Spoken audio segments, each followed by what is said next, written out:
श्री गणेशाय नमः। श्री सरस्वत्यै नमः। श्री वेदव्यासाय नमः।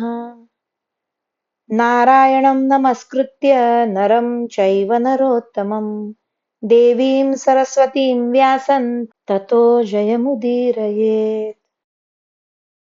पंचत्रिंशोऽध्यायः पाप कर्म के प्रायश्चित्तों का वर्णन।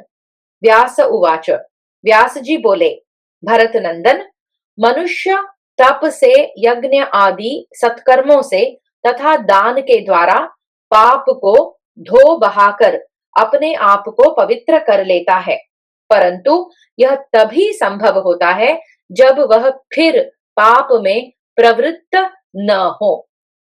यदि किसी ने ब्रह्म हत्या की हो तो वह भिक्षा मांगकर एक समय भोजन करे, अपना सब काम स्वयं ही करे, हाथ में खप्पर और खाट का पाया लिए रहे, सदा ब्रह्मचर्य व्रत का पालन करे, उद्यमशील बना रहे, किसी के दोष न देखे, जमीन पर सोए और लोक में अपना पाप कर्म प्रकट करता रहे।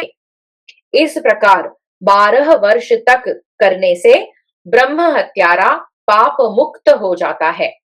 अथवा प्रायश्चित बताने वाले विद्वानों की या अपनी इच्छा से शस्त्रधारी पुरुषों के अस्त्र शस्त्रों का निशाना बन जाए, अथवा अपने को प्रज्वलित आग में झोंक दे, अथवा नीचे सिर किए किसी भी एक वेद का पाठ करते हुए 3 बार 100 योजन की यात्रा करे, अथवा किसी वेद वेत्ता ब्राह्मण को अपना सर्वस्व समर्पण कर दे, या जीवन निर्वाह के लिए पर्याप्त धन अथवा सब सामानों से भरा हुआ घर ब्राह्मण को दान कर दे।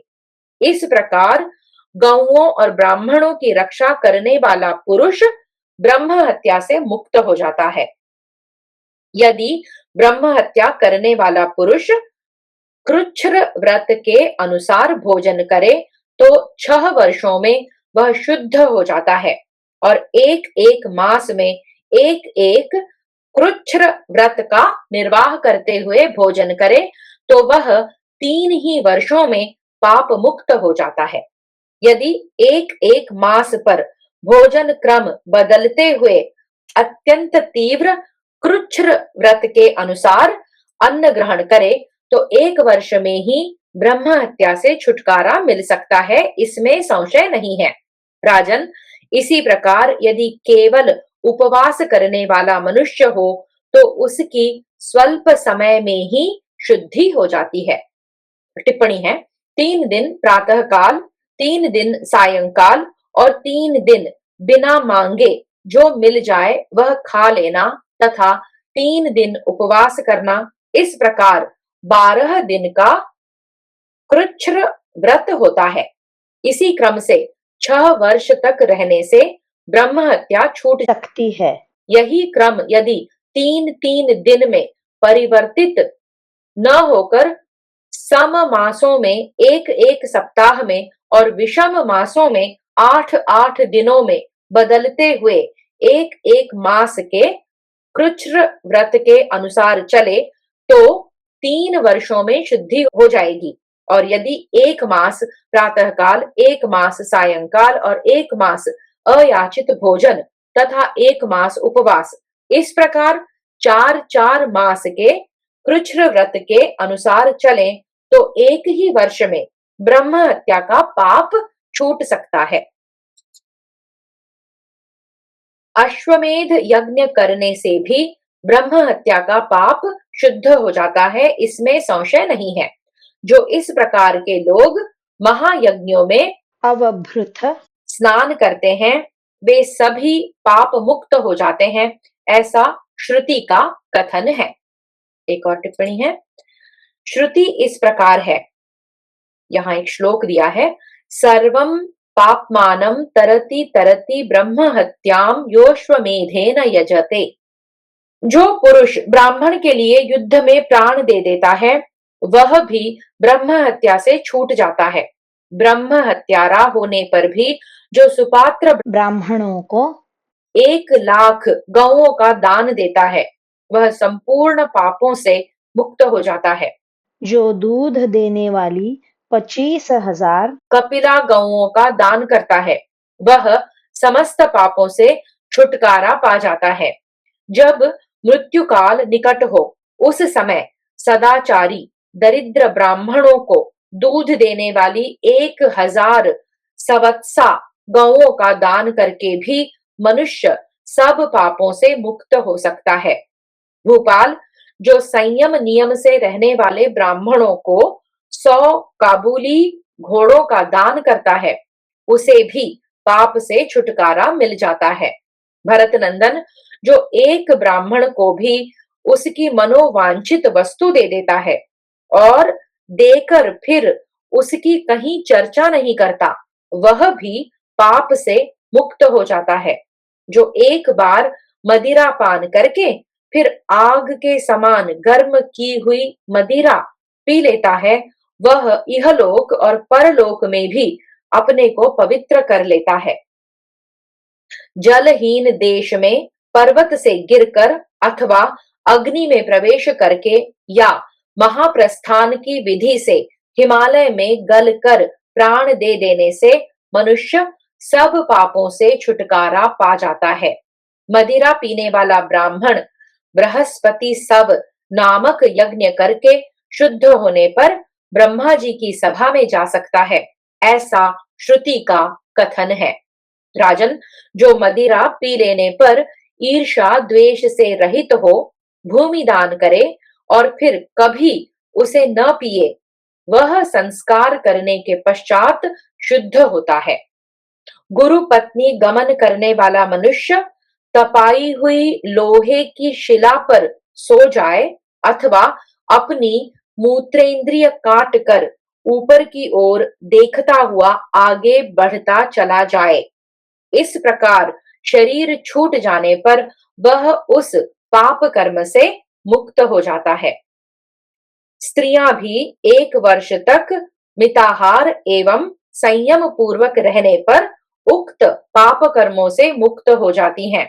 जो महाव्रत का 1 महीने तक जल न पीने के नियम का पालन करता है, ब्राह्मणों को अपना सर्वस्व समर्पित कर देता है अथवा गुरु के लिए युद्ध में मारा जाता है, वह अशुभ कर्म के बंधन से मुक्त हो जाता है।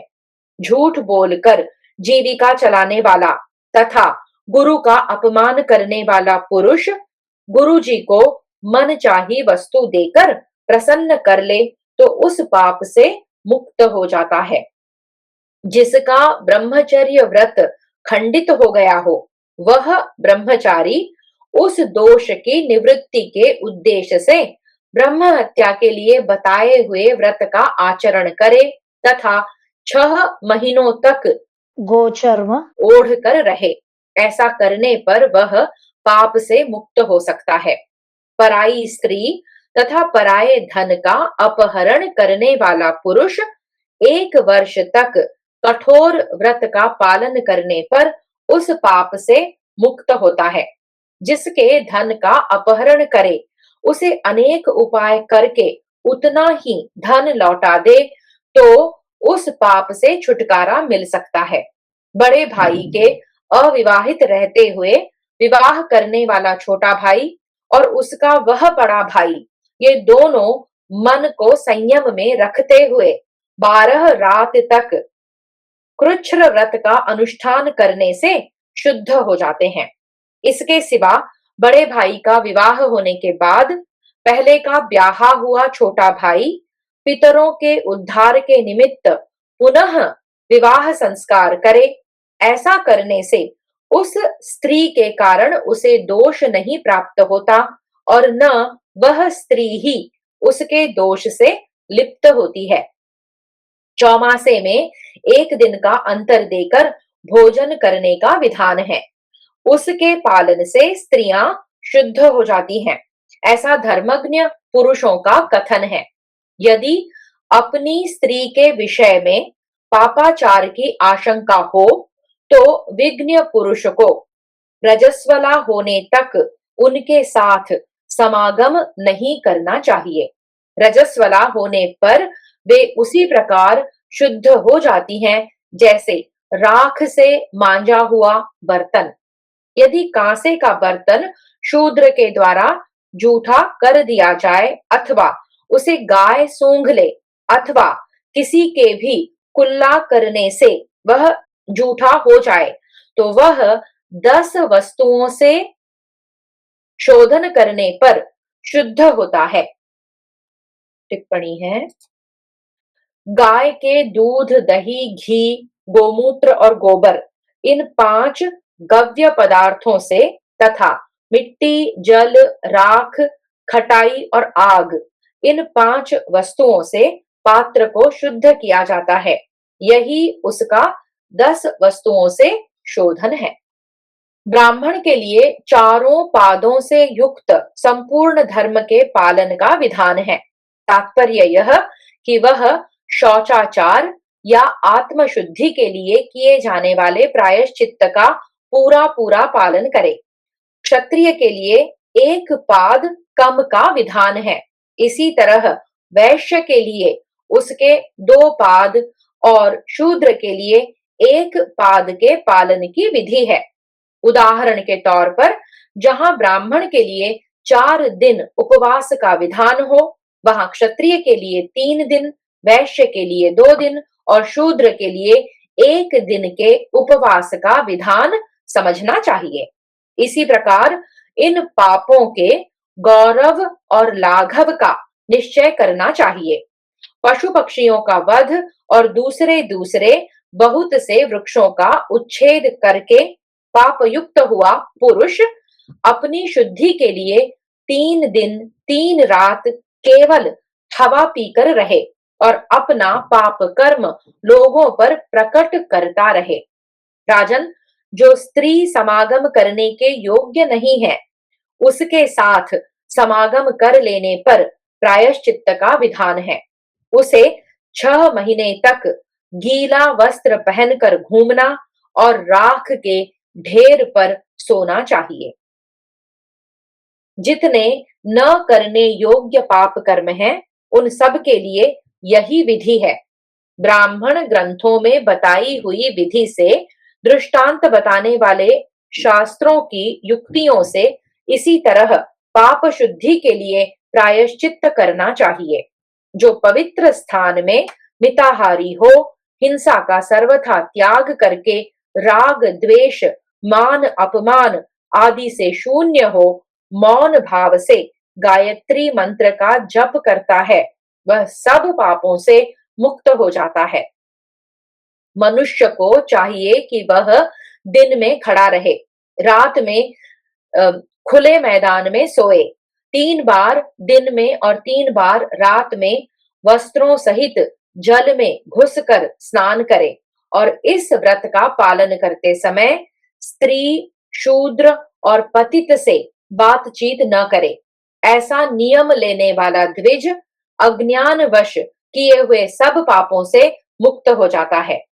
मनुष्य शुभ और अशुभ जो कर्म करता है, उसके 5 महाभूत साक्षी होते हैं। उन शुभ और अशुभ कर्मों का फल मृत्यु के पश्चात उसे प्राप्त होता है। उन दोनों प्रकार के कर्मों में जो अधिक होता है, उसी का फल कर्ता को प्राप्त होता है। इसलिए यदि मनुष्य से अशुभ कर्म बन जाए, तो वह दान, तपस्या और सत्कर्म के द्वारा शुभ फल की वृद्धि करे, जिससे उसके पास अशुभ को दबाकर शुभ का ही संग्रह अधिक हो जाए। मनुष्य को चाहिए कि वह शुभ कर्मों का ही अनुष्ठान करे, पाप कर्म से सर्वथा दूर रहे तथा प्रतिदिन निष्काम भाव से धन का दान करे। ऐसा करने से वह पापों से मुक्त हो जाता है। मैंने तुम्हारे सामने पाप के अनुरूप प्रायश्चित्त बतलाया है, परंतु महापातकों से भिन्न पापों के लिए ही ऐसा प्रायश्चित्त किया जाता है। राजन, भक्ष्य, अभक्ष्य, वाच्य, अवाच्य तथा जानबूझकर और बिना जाने किए हुए पापों के लिए ये प्रायश्चित्त कहे गए हैं। विज्ञ पुरुष को समझकर इनका अनुष्ठान करना चाहिए। जानबूझकर किया हुआ सारा पाप भारी होता है और अनजाने में वैसा पाप बन जाने पर कम दोष लगता है। इस प्रकार भारी और हल्के पाप के अनुसार ही उसके प्रायश्चित्त का विधान है। शास्त्रोक्त विधि से प्रायश्चित्त करके सारा पाप दूर किया जा सकता है, परंतु यह विधि आस्तिक और श्रद्धालु पुरुष के लिए ही कही गई है, जिनमें दंभ और द्वेष की प्रधानता है। उन नास्तिक और श्रद्धाहीन पुरुषों के लिए कभी ऐसे प्रायश्चित्त का विधान नहीं देखा जाता है। धर्मात्माओं में श्रेष्ठ पुरुष सिंह जो यह लोक और परलोक में सुख चाहता हो, उसे श्रेष्ठ पुरुषों के आचार तथा उनके उपदेश किए हुए धर्म का सदा ही सेवन करना चाहिए।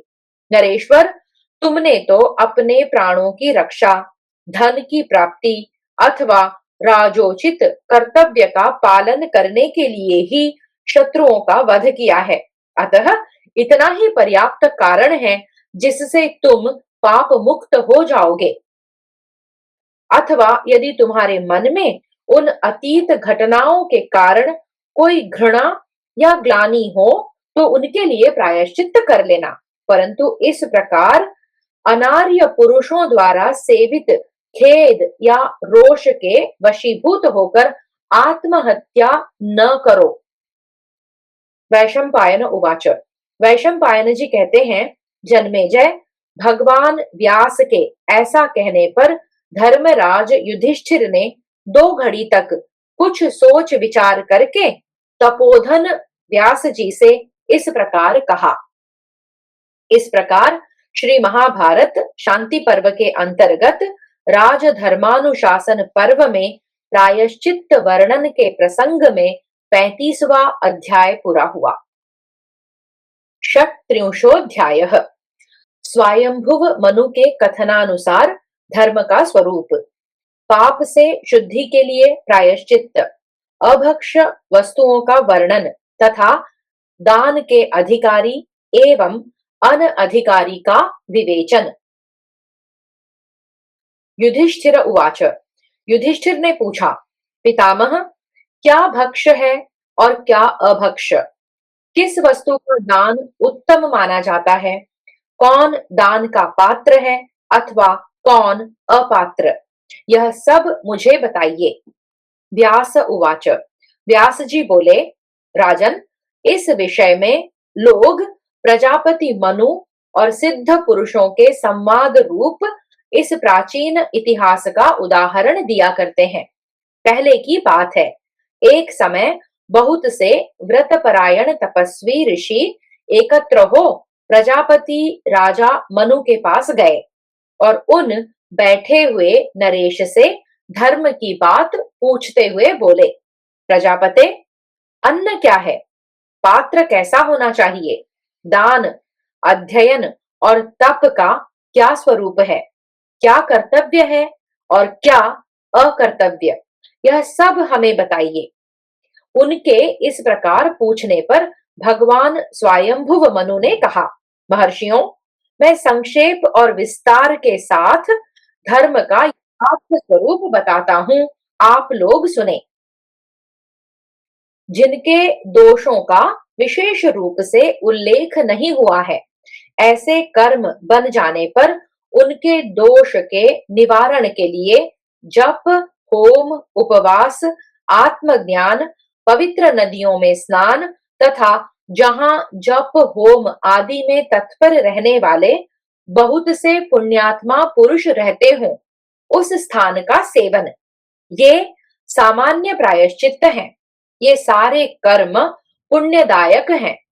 पर्वत, सुवर्ण प्राशन यानी सोने से स्पर्श कराए हुए जल का पान, रत्न आदि से मिश्रित जल में स्नान, देवस्थानों की यात्रा और घृत पान, ये सब मनुष्य को शीघ्र ही पवित्र कर देते हैं, इसमें संशय नहीं है।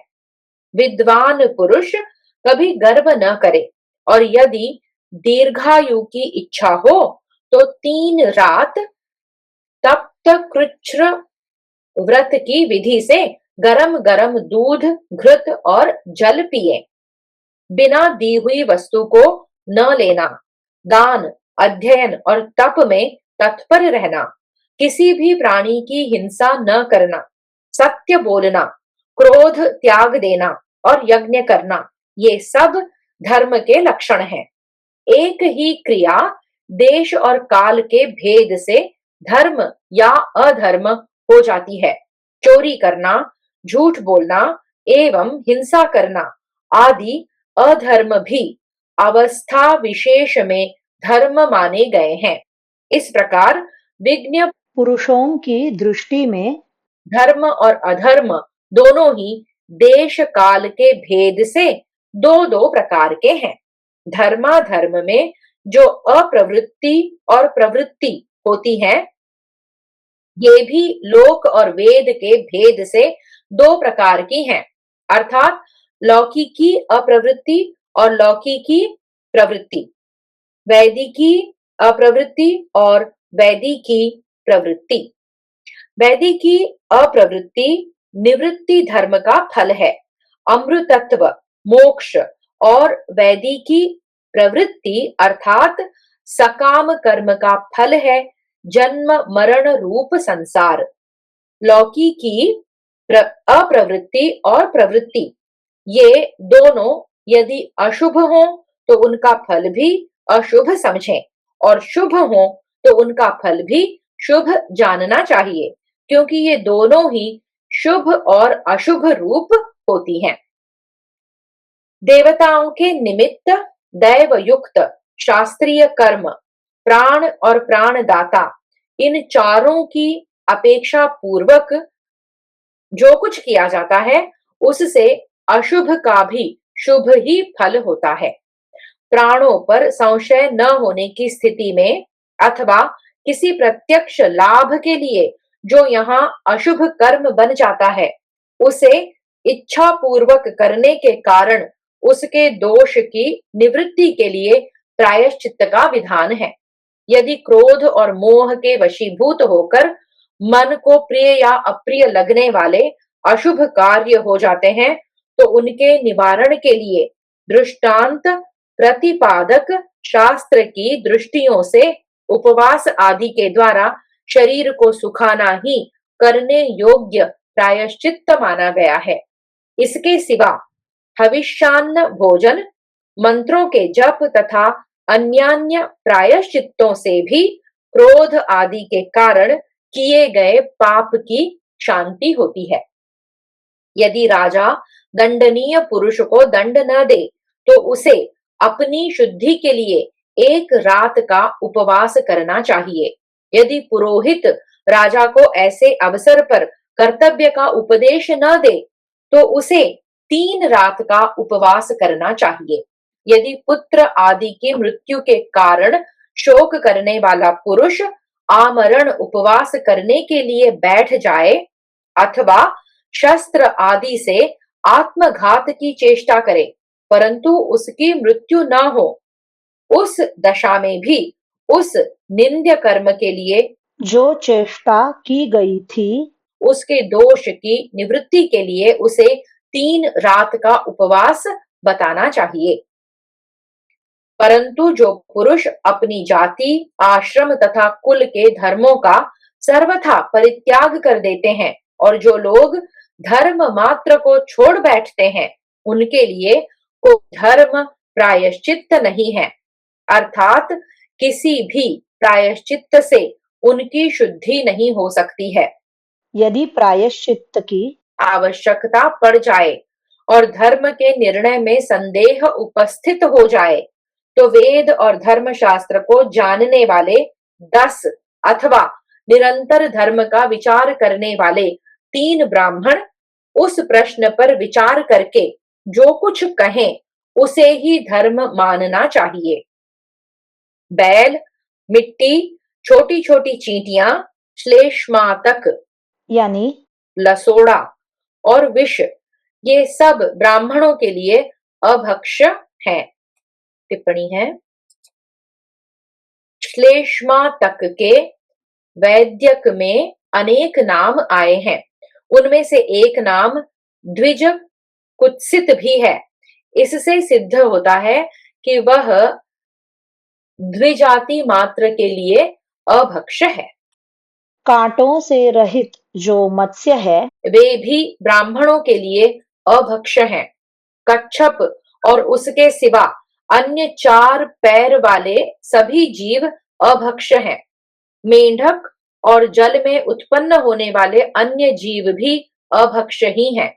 भास, हंस, गरुड़, चक्रवाक, बतख, बगुले, कौवे, मदगु, गीध, बाज, उल्लू, कच्चे मांस खाने वाले दाढ़ों से युक्त सभी हिंसक पशु, 4 पैर वाले जीव और पक्षी तथा दोनों ओर दांत और 4 दाढ़ों वाले सभी जीव अभक्ष्य हैं। मदगु के लिए टिप्पणी है। मदगु एक प्रकार के जलचर पक्षी का नाम है। भेड़, घोड़ी, गदही, ऊंटनी, 10 दिन के भीतर की ब्याई हुई गाय, मानवी स्त्री और हिरनियों का दूध ब्राह्मण न पिए। यदि किसी के यहाँ मरणा शौच या जनना शौच हो गया हो तो उसके यहाँ 10 दिनों तक कोई अन्न नहीं ग्रहण करना चाहिए। इसी प्रकार ब्याई हुई गाय का दूध भी यदि 10 दिन के भीतर का हो तो उसे नहीं पीना चाहिए। राजा का अन्न तेज हर लेता है। शूद्र का अन्न ब्रह्म तेज को नष्ट कर देता है। सुनार का तथा पति और पुत्र से हीन युवती का अन्न आयु का नाश करता है। व्याजखोर का अन्न विष्ठा के समान है और वैश्या का अन्न वीर्य के समान। जो अपनी स्त्री के पास किसी उपपति का आना सह लेता है, उन कायरों का तथा सदा स्त्री के वशीभूत रहने वाले पुरुषों का अन्न भी वीर्य के ही तुल्य है। जिसने यज्ञ की दीक्षा ली हो उसका अन्न अग्निशोमीय होम विशेष के पहले अग्राह्य है। कंजूस, यज्ञ बेचने वाले, बढ़ई, चमार या मोची, व्यभिचारिणी स्त्री, धोबी, वैद्य तथा चौकीदार का अन्न भी खाने योग्य नहीं है। जिन्हें किसी समाज या गांव ने दोषी ठहराया हो, जो नर्तकी के द्वारा अपनी जीविका चलाते हों, छोटे भाई का ब्याह हो जाने पर भी कुंवारे रह गए हों, बंदी, चारण या भाट का काम करते हों या जुआरी हों, ऐसे लोगों का अन्न भी ग्रहण करने योग्य नहीं है। बाएं हाथ से लाया अथवा परोसा गया अन्न, बासी भात, शराब मिला हुआ, जूठा और घर वालों को न देकर अपने लिए बचाया हुआ अन्न भी अखाद्य ही है।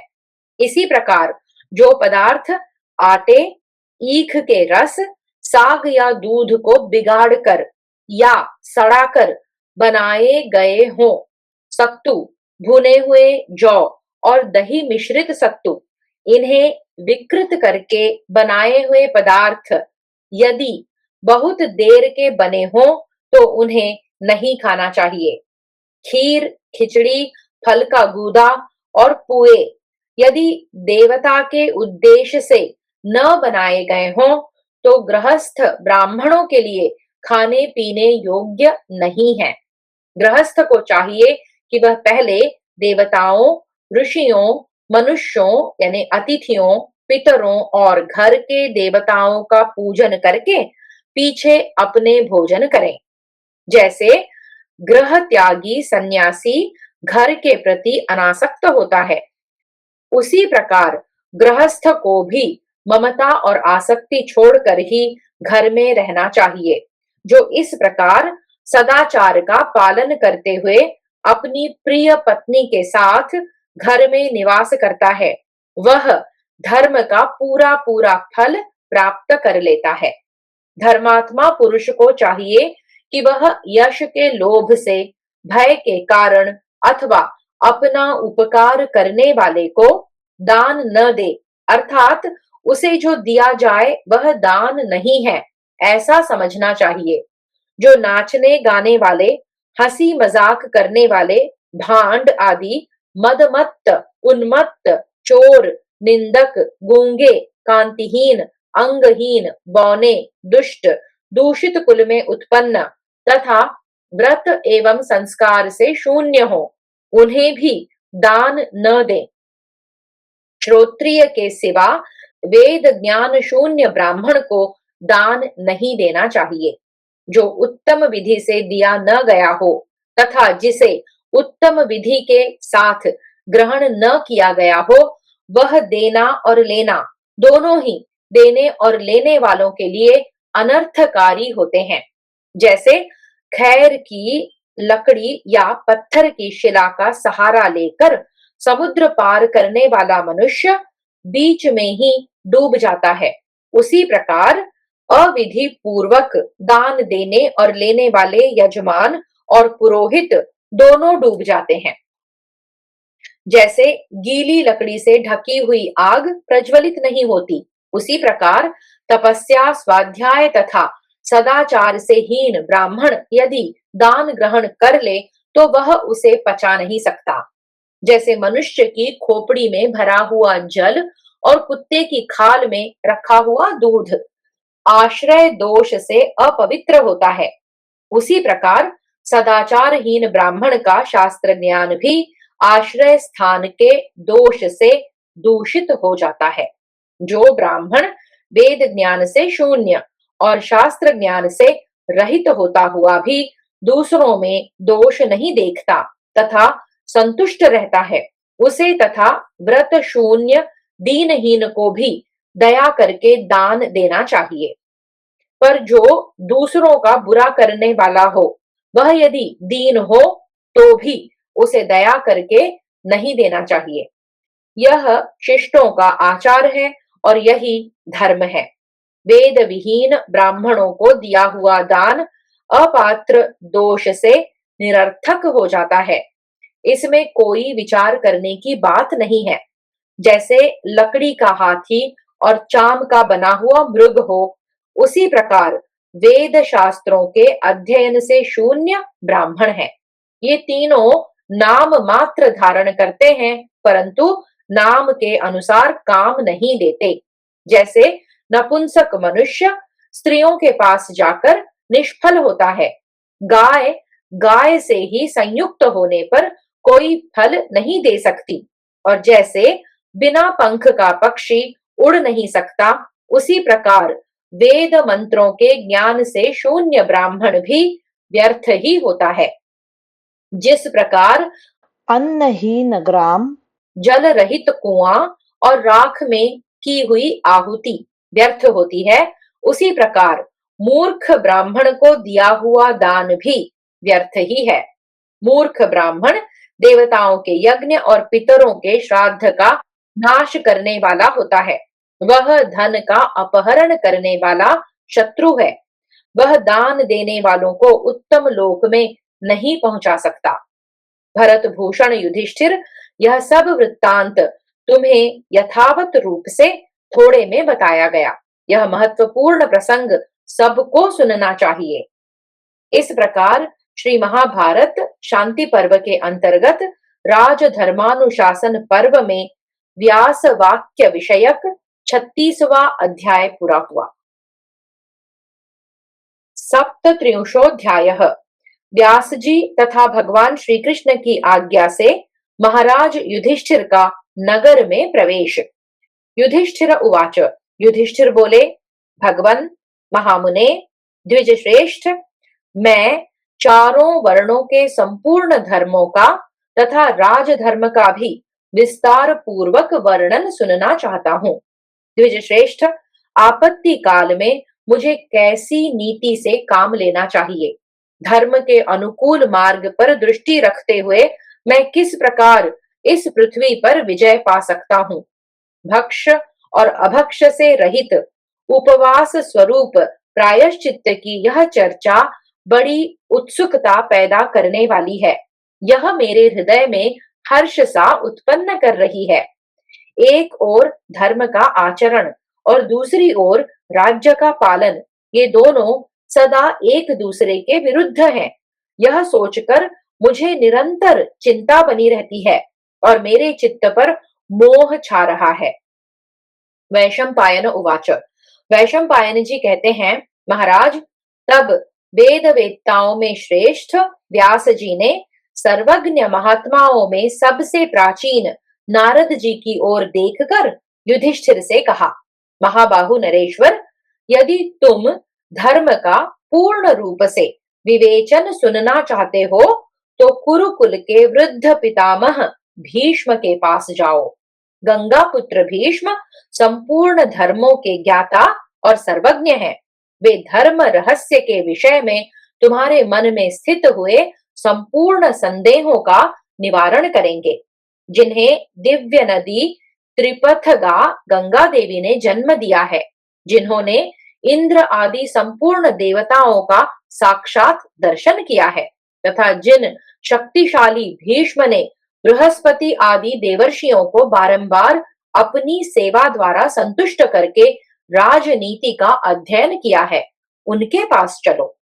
शुक्राचार्य जिस शास्त्र को जानते हैं तथा देवगुरु विप्रवर बृहस्पति को जिस शास्त्र का ज्ञान है, वह संपूर्ण शास्त्र कुरुश्रेष्ठ भीष्म ने व्याख्या सहित प्राप्त किया है। ब्रह्मचर्य व्रत का पालन करके महाबाहु भीष्म ने भृगुवंशी च्यवन तथा महर्षि वशिष्ठ से वेदांगों सहित वेदों का अध्ययन किया है। उन्होंने पूर्व काल में ब्रह्मा जी के ज्येष्ठ पुत्र उद्दीप्त तेजस्वी सनत कुमार जी से, जो अध्यात्म गति के तत्व को जानने वाले हैं, अध्यात्म ज्ञान की शिक्षा पाई थी। पुरुष प्रवर भीष्म ने मार्कंडेय जी के मुख से संपूर्ण यति धर्म का ज्ञान प्राप्त किया है और परशुराम तथा इंद्र से अस्त्र शस्त्रों की शिक्षा पाई है।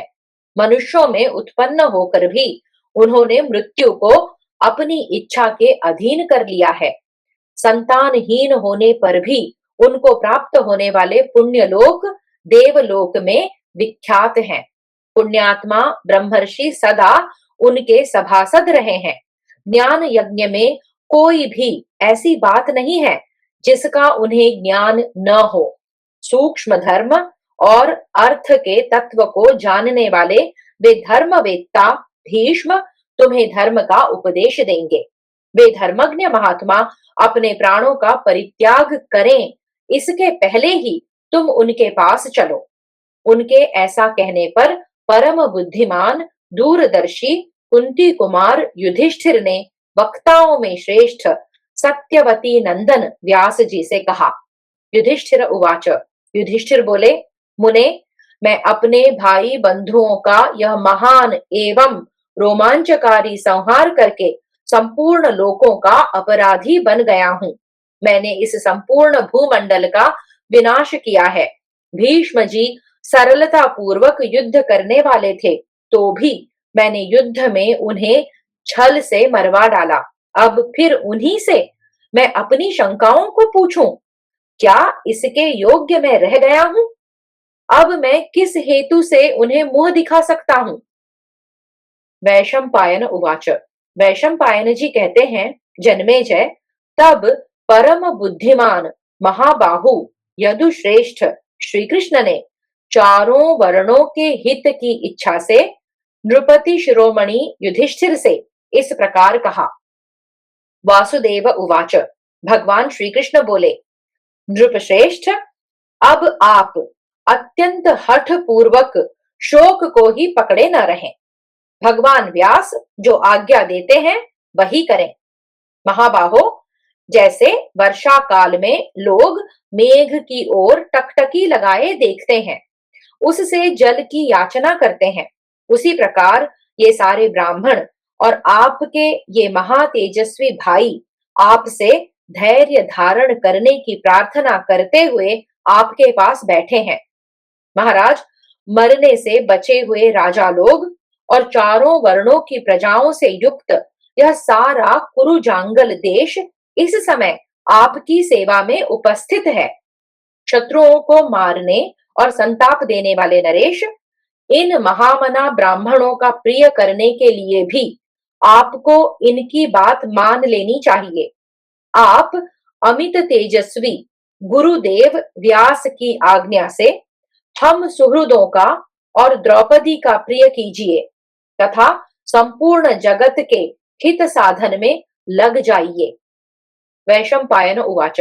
वैशंपायन जी कहते हैं, जन्मेजय, श्री कृष्ण के ऐसा कहने पर कमल नयन महामनस्वी राजा युधिष्ठिर संपूर्ण जगत के हित के लिए उठ खड़े हुए।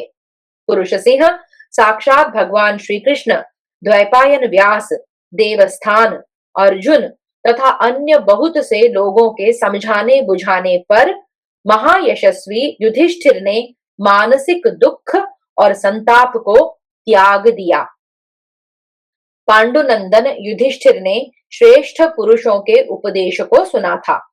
वेद शास्त्रों के ज्ञान की तो वे निधि ही थे। सुने हुए शास्त्रों तथा सुनने योग्य नीति ग्रंथों के विचार में भी वे कुशल थे। उन्होंने अपने कर्तव्य का निश्चय करके मन में पूर्ण शांति पा ली थी। नक्षत्रों से घिरे हुए चंद्रमा के समान राजा युधिष्ठिर वहां आए हुए सब लोगों से घिरकर धृतराष्ट्र को आगे करके अपनी राजधानी हस्तिनापुर को चल दिए। नगर में प्रवेश करते समय धर्मज्ञ कुंती पुत्र युधिष्ठिर ने देवताओं तथा सहस्रों ब्राह्मणों का पूजन किया।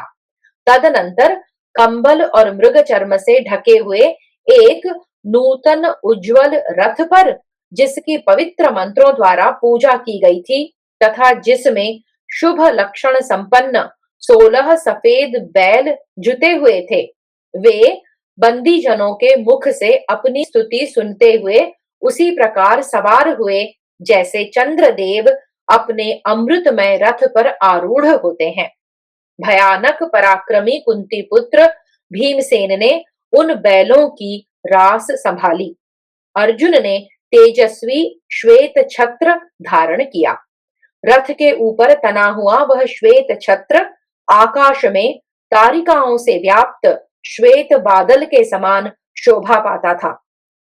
उस समय माद्री के वे वीर पुत्र नकुल और सहदेव ने चंद्रमा की किरणों के समान चमकीले रत्न भूषित श्वेत चमर और व्यजन हाथों में ले लिए। राजन, वस्त्राभूषणों से विभूषित हुए वे पांचों भाई रथ पर बैठकर मूर्तिमान 5 महाभूतों के समान दिखाई देते थे। नरेश्वर, मन के समान वेगशाली घोड़ों से जुते हुए शुभ्र रथ पर आरूढ़ हो युयुत्सु ज्येष्ठ पांडव युधिष्ठिर के पीछे पीछे चले। शैब्य और सुग्रीव नामक घोड़ों से जुते हुए सुंदर सुवर्णमय रथ पर आरूढ़ हो सात्यकी सहित श्री कृष्ण भी कौरवों के पीछे पीछे गए। भरत नंदन कुंती कुमार धर्मराज युधिष्ठिर के ज्येष्ठ पिता ताऊ गांधारी सहित पालकी में बैठकर उनके आगे आगे जा रहे थे। इन सब के पीछे कुंती और द्रौपदी आदि कुरुकुल की वे सभी स्त्रियां यथा योग्य भिन्न भिन्न सवारियों पर चढ़कर चल रही थी। इनके पीछे विदुर जी थे, जो इन सब की देखभाल करते थे। तदनंतर इन सब के पीछे हाथी और घोड़ों से विभूषित बहुत से रथी, पैदल और घुड़सवार सैनिक चल रहे थे। इस प्रकार वैतालिकों, सूतों और मागधों द्वारा सुंदर वाणी में अपनी स्तुति सुनते हुए राजा युधिष्ठिर ने हस्तिनापुर नगर में प्रवेश किया। महाबाहु युधिष्ठिर की यह सामूहिक यात्रा जुलूस इस भूतल पर अनुपम थी। उसमें हृष्ट पुष्ट मनुष्य भरे हुए थे। भीड़ पर भीड़ बढ़ती चली जाती थी और बड़े जोर से जय घोष एवं कोलाहल हो रहा था। राजा युधिष्ठिर की इस यात्रा के समय नगर निवासी मनुष्यों ने समूचे नगर तथा वहां की सड़कों को अच्छी तरह से सजा दिया था। सफेद मालाओं तथा पताकाओं से नगर भूमि की अद्भुत शोभा हो रही थी। राजमार्ग को झाड़ बुहार कर वहां छिड़काव किया गया था। और धूपों की सुगंध फैलाई गई थी। राजमहल के आसपास चारों ओर सुगंधित चूर्ण बिखेरे गए थे। नाना प्रकार के फूलों, बेलों और पुष्पहारों की वंदनवारों से उसे अच्छी तरह सुसज्जित किया गया था। नगर के द्वार पर जल से भरे हुए नूतन एवं सुदृढ़ कलश रखे गए थे और जगह जगह सफेद फूलों के गुच्छे रख दिए गए थे। अपने सुहृदों से घिरे हुए पांडुनंदन युधिष्ठिर ने इस प्रकार सजे सजाए द्वार वाले नगर हस्तिनापुर में प्रवेश किया। उस समय सुंदर वचनों द्वारा उनकी स्तुति की जा रही थी। इस प्रकार श्री महाभारत शांति पर्व के अंतर्गत राजधर्मानुशासन पर्व में युधिष्ठिर का नगर प्रवेश विषयक 37वां अध्याय पूरा हुआ। अष्टात्रिंशोऽध्यायः। नगर प्रवेश के समय पुरवासियों तथा ब्राह्मणों द्वारा राजा युधिष्ठिर का सत्कार और उन पर आक्षेप करने वाले चार्वाक का ब्राह्मणों द्वारा वध। वैशंपायन उवाच। वैशंपायन जी कहते हैं, जन्मेजय, कुंती पुत्रों के हस्तिनापुर में प्रवेश करते समय उन्हें देखने के लिए 10 लाख नगर निवासी सड़कों पर एकत्र हो गए। राजन, जैसे चंद्रोदय होने पर महासागर उमड़ने लगता है, उसी प्रकार जिसके चौराहे खूब सजाए गए थे, वह राजमार्ग मनुष्यों की उमड़ती हुई भीड़ से बड़ी शोभा पा रहा था। भरत नंदन, सड़कों के आसपास जो रत्न विभूषित विशाल भवन थे, वे स्त्रियों से भरे होने के कारण उनके भारी भार से कांपते हुए से जान पड़ते थे। वे नारियां लजाती हुई सी धीरे धीरे युधिष्ठिर, भीमसेन, अर्जुन तथा पांडुपुत्र माद्री कुमार नकुल सहदेव की प्रशंसा करने लगी। वे बोली, कल्याणी, पांचाल राजकुमारी, तुम धन्य हो जो इन 5 महान पुरुषों की सेवा में उसी प्रकार उपस्थित रहती हो जैसे गौतम वंश में उत्पन्न हुई जटिला अनेक महर्षियों की सेवा करती हैं। भाविनी, तुम्हारे सभी पुण्य कर्म अमोघ हैं और समस्त व्रतचर्या सफल है। महाराज, इस प्रकार उस समय सारी स्त्रियां द्रुपद कुमारी कृष्णा की प्रशंसा करती थीं। भारत एक दूसरी के प्रति कहे जाने वाले उनके प्रशंसा वचनों और प्रीति जनित शब्दों से उस समय सारा नगर व्याप्त हो रहा था। राजन, उस सजे सजाए शोभा संपन्न राजमार्ग को यथोचित रूप से लांघ कर राजा युधिष्ठिर राजभवन के समीप जा पहुंचे। तदनंतर मंत्री, सेनापति आदि प्रकृति वर्ग के सभी लोग, नगरवासी और जनपद निवासी मनुष्य इधर उधर से आकर कानों को सुख देने वाली बातें कहने लगे। शत्रुओं का संहार करने वाले राजेंद्र, बड़े सौभाग्य की बात है कि आप विजयी हो रहे हैं। आपने धर्म के प्रभाव तथा बल से अपना राज्य पुनः प्राप्त कर लिया। यह बड़े हर्ष का विषय है। महाराज, आप सैकड़ों वर्षों तक हमारे राजा बने रहें। जैसे इंद्र स्वर्गलोक का पालन करते हैं, उसी प्रकार आप भी धर्म पूर्वक अपनी प्रजा की रक्षा करें। इस प्रकार राजकुल के द्वार पर मांगलिक द्रव्यों द्वारा पूजित हो ब्राह्मणों के दिए हुए आशीर्वाद सब ओर से ग्रहण करके राजा युधिष्ठिर देवराज इंद्र के महल के समान राजभवन में प्रविष्ट हुए, जो श्रद्धा और विजय से संपन्न था। वहां पहुंचकर वे रथ से नीचे उतरे।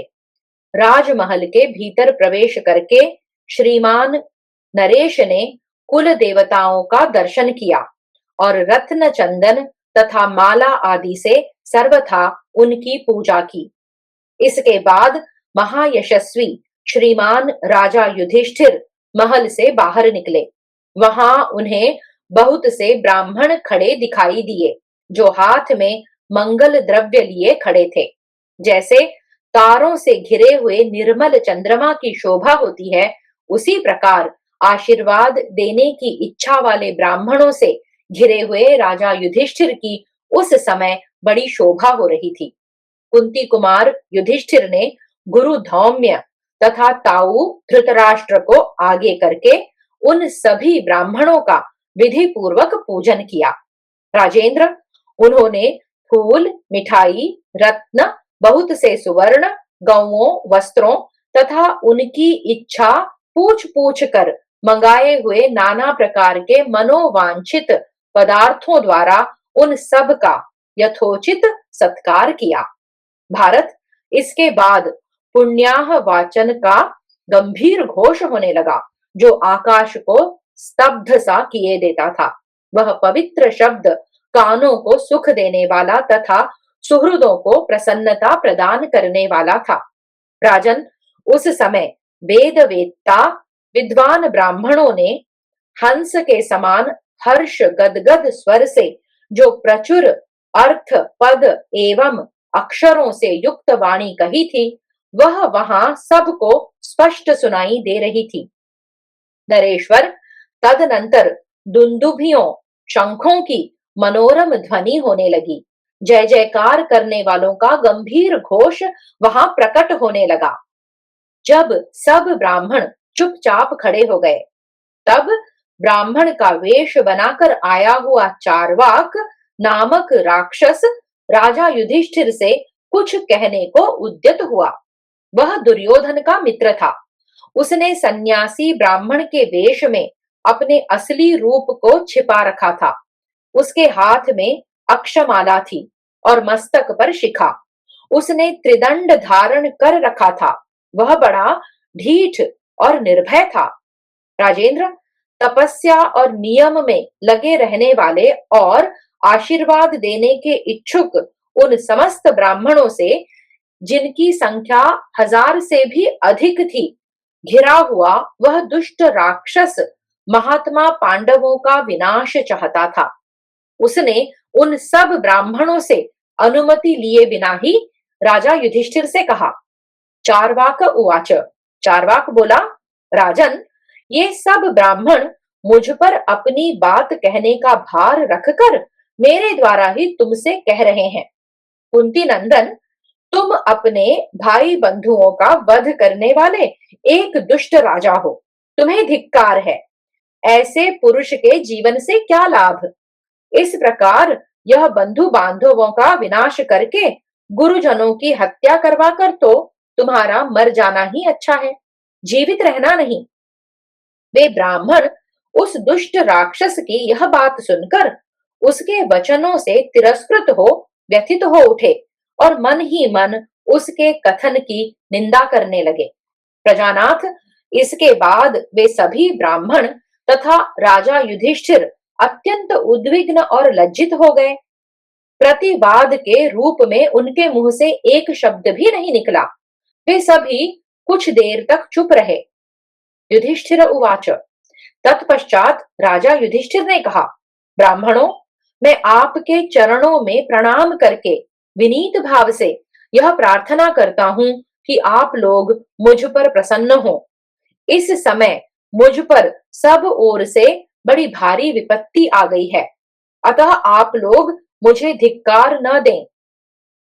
वैशंपायन उवाच, वैशंपायन जी कहते हैं, राजन, प्रजानाथ, उनकी यह बात सुनकर सब ब्राह्मण बोल उठे, महाराज, यह हमारी बात नहीं कह रहा है।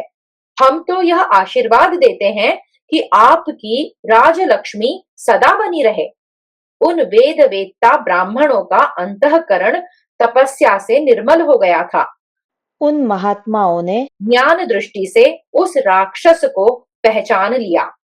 ब्राह्मणा ऊचुहु, ब्राह्मण बोले, धर्मात्मन, यह दुर्योधन का मित्र चार्वाक नामक राक्षस है, जो सन्यासी के रूप में यहाँ आकर उसका हित करना चाहता है। हम लोग आपसे कुछ नहीं कहते हैं। आपका इस तरह का भय दूर होना चाहिए। हम आशीर्वाद देते हैं कि भाइयों सहित आपको कल्याण की प्राप्ति हो।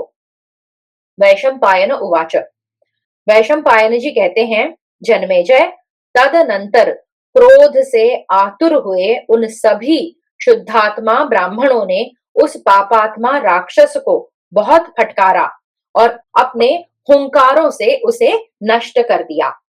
ब्रह्मवादी महात्माओं के तेज से दग्ध होकर वह राक्षस गिर पड़ा, मानो इंद्र के वज्र से जलकर कोई अंकुर युक्त वृक्ष धराशायी हो गया हो।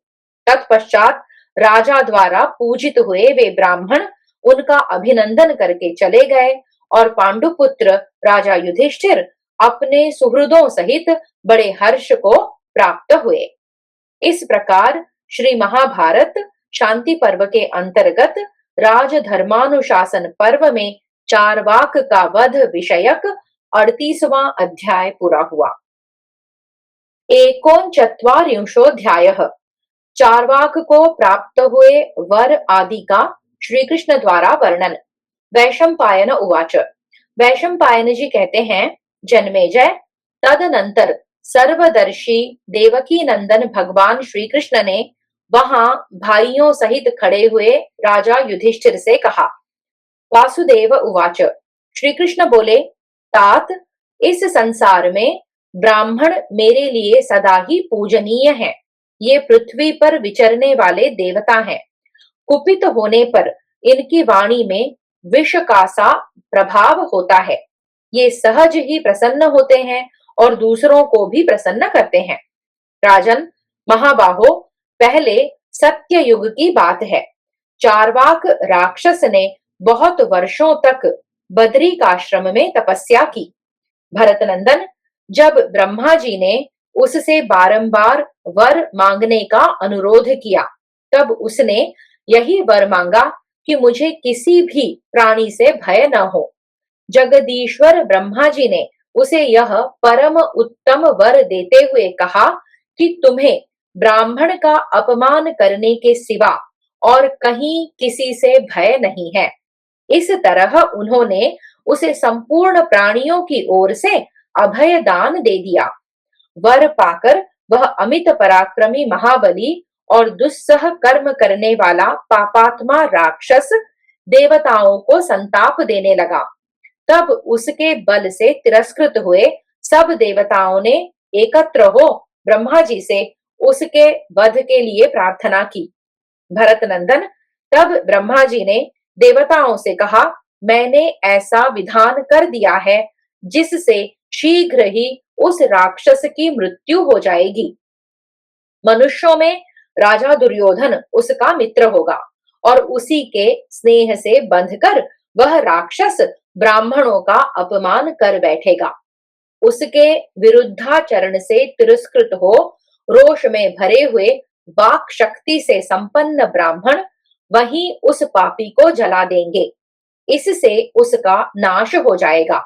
नृपश्रेष्ठ, भरतभूषण, अब आप शोक न करें।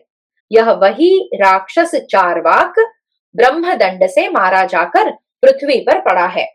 राजन, आपने क्षत्रिय धर्म के अनुसार भाई बंधुओं का वध किया है। वे महामनस्वी क्षत्रिय शिरोमणि वीर स्वर्गलोक में चले गए हैं। अच्युत, अब आप अपने कर्तव्य का पालन करें। आपके मन में ग्लानि न हो। आप शत्रुओं को मारिए, प्रजा की रक्षा कीजिए और ब्राह्मणों का आदर सत्कार करते रहिए।